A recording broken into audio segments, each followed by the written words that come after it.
A religião se utiliza dessa necessidade do ser humano de se proteger, de se defender, de enfrentar os seus inimigos, da seguinte forma, dando ao ser humano uma expectativa de que um Deus sobrenatural, ou um Espírito Santo, ou um guia poderosíssimo, quem sabe até um anjo da guarda, vai lhe proteger, vai lhe encaminhar, vai lhe guiar para os caminhos que eles devem prosseguir. Isso é uma tremenda ilusão. Vigilante da Razão, o seu canal de opinião e crítica. Olá, meus amigos e minhas amigas do canal Vigilante da Razão. Muito bom dia, boa tarde, boa noite a todos vocês que estão aí do outro lado assistindo a mais este vídeo do canal. Para quem não me conhece, meu nome é Denilson Douglas e eu sou o apresentador do canal Vigilante da Razão. Você está no canal que trata sobre diversos assuntos relacionados à filosofia, ateísmo, agnosticismo, religião, sempre para deixar você muito bem informado. E você, claro, é muito bem-vindo. Se você ainda não é inscrito, por favor, se inscreva no canal e faça parte desse time de quase 2.000 pessoas. E eu quero agradecer muito aos inscritos do canal. Se você considera a possibilidade de me ajudar de uma forma mais substancial, eu te convido a ser membro do canal. Sendo assim, você torna-se um investidor desse projeto e faz com que a minha voz chegue a muito mais lugares, a lugares muito mais longes do Brasil e do mundo. Então fique à vontade, você receberá inclusive ao se tornar membro do canal vantagens e benefícios exclusivos, inclusive na nossa lojinha. Olha só, temos uma lojinha com alguns produtos relacionados ao canal, caneca, camisa, e você fica à vontade para visitar. Tá aí o endereço na tela do seu vídeo. E você que abre essa oportunidade para que eu possa entrar na sua casa com mais um tema, com mais um vídeo, muito obrigado. Você que está nos diversos lugares do Brasil e do mundo, receba o meu cordial e fortíssimo abraço, porque você é uma pessoa maravilhosa. Você é um ser humano diferenciado, pelo simples fato de você abrir a sua mente para compreender as coisas que nós trazemos aqui. Então, sem mais delongas, vamos para o vídeo de hoje, porque no vídeo de hoje eu gostaria de tratar sobre o seguinte assunto: você pode estar viciado em religião. E eu vou explicar. Bem, os vícios, você sabe, causam transtornos terríveis à mente e ao corpo de todos os seres humanos. Nós temos aí vícios em temos vício em substâncias químicas, vícios em práticas corriqueiras que podem escravizar a vida de uma pessoa. Temos o vício em mentiras. Existe até um nome específico para esse vício em mentiras. São pessoas que mentem dissimuladamente. Agora, a religião pode constituir um vício na vida do ser humano. Já foram realizados estudos que comprovaram que os processos religiosos, os encontros de religião, independente de qual seja a religião, ativam áreas do cérebro iguais às dos vícios em substâncias químicas, por exemplo. Então, eu não cometo erro algum em dizer que a religião na mente de algumas pessoas, principalmente das pessoas que são fundamentalistas religiosas, são viciadas em religião e são pessoas muito problemáticas. O Sigmund Freud, um psicanalista e psiquiatra austríaco, ele já disse em muitas de suas obras que os vícios, eles atendem a necessidades do ser humano, a disposições ou predisposições que já estão programadas no nosso DNA. Agora, as pessoas têm a opção de provar o primeiro gole ou não, de utilizar a primeira droga ou não. Isso é facultado a cada um dos seres humanos. Mas nos dias de hoje existem possibilidades diversas do primeiro gole, do primeiro comprimido, do primeiro trago e da primeira visita a uma reunião religiosa como isca para que você se torne um dependente. E eu vou explicar fazendo uma correlação dos vícios normalmente conhecidos com o tal do vício em religião. Lembrando sempre que a exploração, o comércio, por assim dizer, de substâncias pode muito bem ser comparado com a comercialização e a exploração de vícios religiosos, porque nós sabemos que por trás de todo vício há uma empresa ou várias empresas interessadas em obter lucro, já que vivemos numa sociedade capitalista, tudo se reflete em lucro. Ontem mesmo eu estava analisando uma reportagem que falava exatamente do nicho religioso como forma de garantir bons negócios para empresários fora do sistema religioso tradicional que nós conhecemos, né? Das religiões, dos centros de Umbanda, das religiões protestantes, católicas e tantas outras que estão por aí. Existem pessoas que empreendem, e você sabe disso, isso é bem elementar. Existem pessoas que são empreendedores desse negócio, garantindo cifras milionárias todo ano, às vezes todo mês. Então é preciso ter muito cuidado com os seus recursos, com o seu bolso. Porque enquanto nós aqui do canal Vigilante da Razão estamos interessados em libertar a sua vida, libertar a sua mente, há muitas pessoas que se preocupam, pelo contrário, em prender cada vez mais a sua mente. E eles são espertos, eles sabem. Muitos deles passaram por faculdades de teologia e aprenderam com os filósofos e com os estudiosos da mente humana, do psique humano, como funcionam as mentes dos seres humanos e as necessidades que precisam ser atendidas. Por exemplo, na obra de Freud, você tem aí a possibilidade de entender quais são os mecanismos que estão interligados na perpetuação de um vício na vida de qualquer pessoa.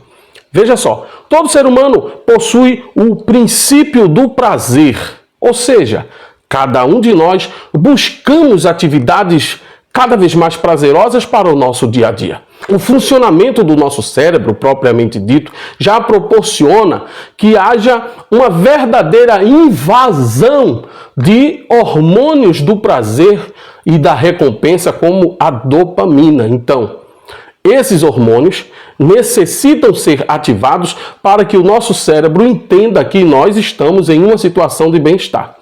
É necessário a gente entender que todos os jogos, todas as substâncias, todos os sistemas que exploram a mente humana, que escravizam a vida humana, se baseiam nesse mecanismo, nessa busca incessante pelo prazer.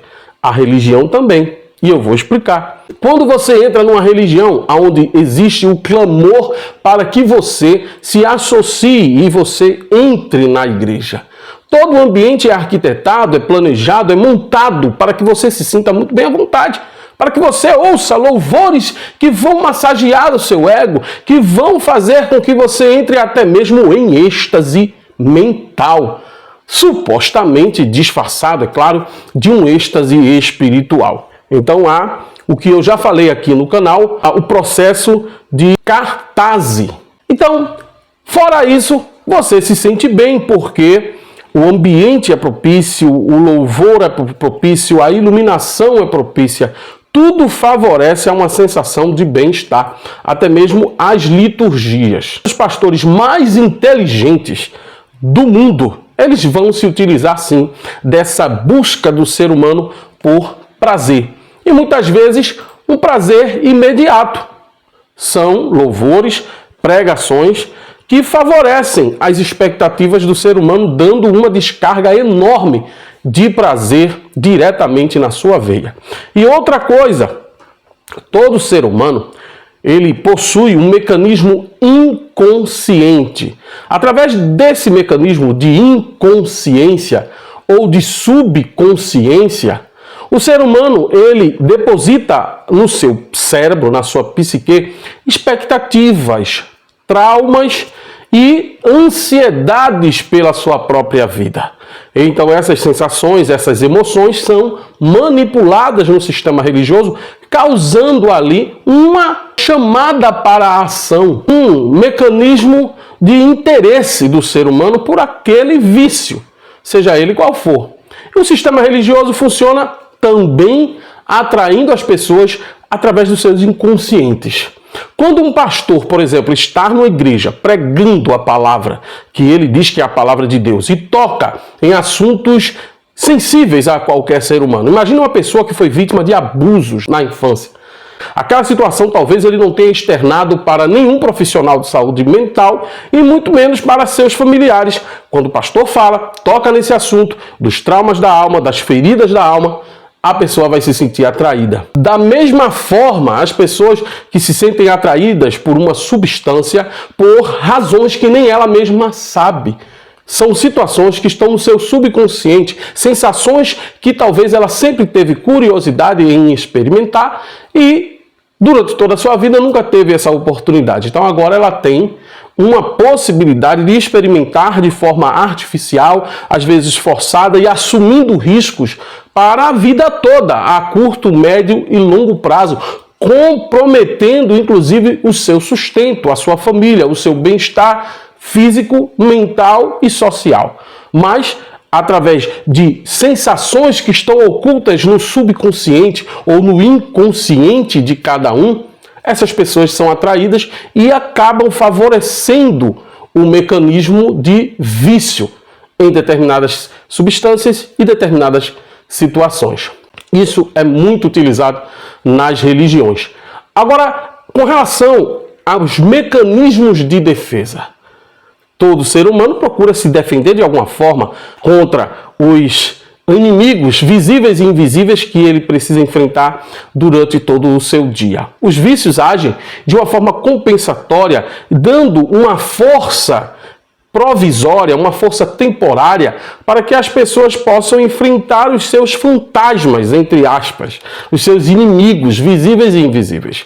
Quando a pessoa, por exemplo, precisa tomar uma bebida para se encorajar a fazer algo, é um mecanismo de defesa, de fortalecimento artificial e extremamente danoso para a pessoa que vai por essa seara. Mas também esse mecanismo de defesa poderia ser desenvolvido de forma natural. Isso eu quero deixar muito claro aqui. Todas essas portas que são abertas para que os vícios possam entrar são portas que você pode abrir da forma correta para os mecanismos corretos de cura e de tratamento dessas suas falhas, dessas suas expectativas, dessa sua necessidade de ter um mecanismo de defesa ou uma porta de escape. Quantas e quantas pessoas já precisaram se submeter a um tratamento psicológico para tratar fobias, por exemplo? Isso é importante e não precisa você se utilizar de substâncias ou da religião para enfrentar inimigos como esses. A ansiedade, o estresse, a depressão. Então muitas pessoas se utilizam de substâncias, de mecanismos viciantes extremamente danosos para enfrentar as dificuldades do seu dia a dia e para se revestirem de um mecanismo de defesa. A religião se utiliza dessa necessidade do ser humano de se proteger, de se defender, de enfrentar os seus inimigos, da seguinte forma, dando ao ser humano uma expectativa de que um Deus sobrenatural ou um Espírito Santo ou um guia poderosíssimo, quem sabe até um anjo da guarda, vai lhe proteger, vai lhe encaminhar, vai lhe guiar para os caminhos que eles devem prosseguir. Isso é uma tremenda ilusão. Os problemas que afetam a sua vida, os problemas que afetam as suas emoções, só podem ser enfrentados com coragem e determinação sua ou, de repente, com o auxílio de pessoas que venham lhe ajudar nessa jornada. As religiões oferecem um pacote de ilusões, fantasias e expectativas falsas, nas quais você não pode depositar a sua confiança. Lembre disso. Sempre que alguém te oferecer uma solução mágica, o seu amigo Espírito Santo para te ajudar, ele não existe. E se existisse, iria cuidar de você, mesmo sem o intermédio de alguém que pudesse interceder ao seu respeito. Outra questão muito importante que o Freud também notou em muitos dos seus livros, em muitos dos seus estudos, é a pulsação pela vida e pela morte, ou a pulsação de vida e morte. Todo ser humano tem uma expectativa de vida. Você concorda comigo? Experimente simular na praia ou na piscina, simular uma apneia, uma cessação de respiração para ver o que acontece. O seu corpo não vai suportar e vai chegar um momento que vai querer respirar porque é um pulso normal, uma pulsação normal de vida. Até mesmo o nosso organismo, quando ele se sente sem os nutrientes necessários, ele promove a autofagia, que é a absorção de nutrientes que estão nos próprios órgãos internos para que o ser humano consiga sobreviver, já que há um déficit de nutrientes. Um bebezinho de colo, quando você levanta ele, a tendência natural dele é procurar agarrar-se em alguma coisa.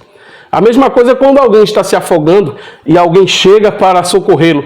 É natural que essa pessoa tente se apegar no socorrista de forma até, às vezes, prejudicial para o próprio processo de salvamento. Isso é uma pulsação pela vida. Em linhas gerais, todo ser humano quer viver.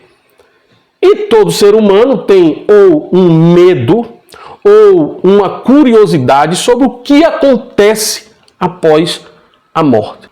O que é que isso tem a ver com os vícios? Os vícios promovem, por um lado, uma certa melhoria temporária nas sensações de vida da pessoa. A pessoa foge do tédio, a pessoa tem melhores momentos de alegria ou de euforia. Mas, por outro lado, inconscientemente, esse ser humano que está envolto, mergulhado nos vícios, ele busca uma autoflagelação. Mesmo que ele saiba que aquela prática vai levá-lo ao adoecimento e fatalmente à morte, ele vai fazer. Por quê? Porque existe dentro do ser humano, às vezes, um desejo de acabar logo com isso. Tamanha a ansiedade vivida aqui nessa terra, que ele quer acabar logo com isso e ele está pouco se lixando. Parece contraditório. Enquanto uns querem viver, outros não estão nem aí para a vida, querem acabar com tudo. Isso de forma inconsciente, viu, gente? Essa pulsação de vida e morte. Inclusive, Freud propôs a existência desses dois pulsos, ou dessas duas pulsões fundamentais. A pulsão de vida, que ele chamou de Eros, que Eros envolve prazeres, e pulsão da morte, que é o Thanatos ou Thanatos. Os vícios podem ser vistos como uma expressão da pulsão de morte, uma tentativa de autodestruição. Quais foram os livros do Freud especificamente? Aí você pode pesquisar por conta própria, que trataram especificamente sobre os vícios. Dentre os livros do Freud, o Além do Princípio do Prazer, de 1920, introduz o conceito dessa pulsão de morte e explora a busca por prazer e a tendência à destruição do ser humano. Já no Mal-Estar na Civilização, de 1930, Freud discute a relação entre a civilização, a frustração das pulsões e a busca por prazer.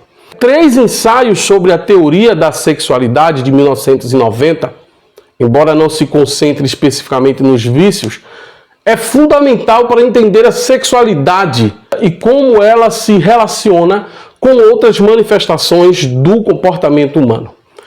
Agora, um aviso importante, gente.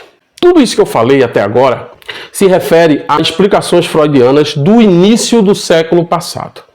É claro que com o avanço da medicina, da psicanálise, da psiquiatria, da neurologia, muitas outras explicações se dão a respeito dos vícios. E é importante a gente entender que essas explicações, por exemplo, na neurociência, estuda os mecanismos cerebrais envolvidos nos vícios. A psicologia, por exemplo, a psicologia comportamental, foca nos comportamentos aprendidos e nas suas consequências. Ou seja, enquanto a neurociência entende o vício de uma forma neurológica, os mecanismos cerebrais, as substâncias que são envolvidas no processo de êxito do vício na vida das pessoas ou da resistência, porque existem pessoas que, por mais que sejam consumidoras constantes de substâncias, não são viciadas. Do mesmo jeito nas religiões. Nem todas as pessoas religiosas são viciadas em religião. Existem mesmo aquelas pessoas que assistem aos vídeos do canal e compreendem, entendem e mesmo fazendo parte de sistemas religiosos, consideram as afirmações que fazemos aqui e até mesmo nos apoiam, concordam conosco. Essas pessoas nunca foram viciadas em religião, mesmo que considerem ainda um lugar na sua vida para as práticas religiosas. A psicologia comportamental foca nos comportamentos aprendidos e nas suas consequências. Enquanto o Freud trata de pulsões normais e de situações que são intrínsecas ao ser humano, que favorecem o vício, a psicologia moderna comportamental foca que esses comportamentos podem ser aprendidos. Isso é bem verdade. Nós sabemos que a influência de amigos, de colegas, de pessoas próximas é importante também no processo de vício em algumas pessoas. O que é importante é você notar que se você está envolvido em vícios, sejam eles quais forem, inclusive no vício religioso, de repente você é um usuário de Jesus. Essa expressão aí que muitos não entendem, criticam e questionam se é válida mesmo, né? Você ser um usuário de Jesus. É porque realmente a religião funciona dessa forma, ativando áreas do cérebro importantes, escravizando as mentes das pessoas, e é necessário que você passe por um detox mental e emocional para que você se veja livre dessas coisas, tá bom? Mas esse foi o vídeo de hoje. Se você gostou, curta, compartilhe. Qualquer dúvida, entre em contato, mande uma mensagem, compartilhe com o maior número de pessoas possíveis. E se você ainda não é inscrito, torne-se um inscrito ou um membro do canal. Lembrando que você pode me ajudar também com uma contribuição de qualquer valor através do Pix vigilantedenilson@gmail.com. Um forte abraço e até mais. Tchau, pessoal.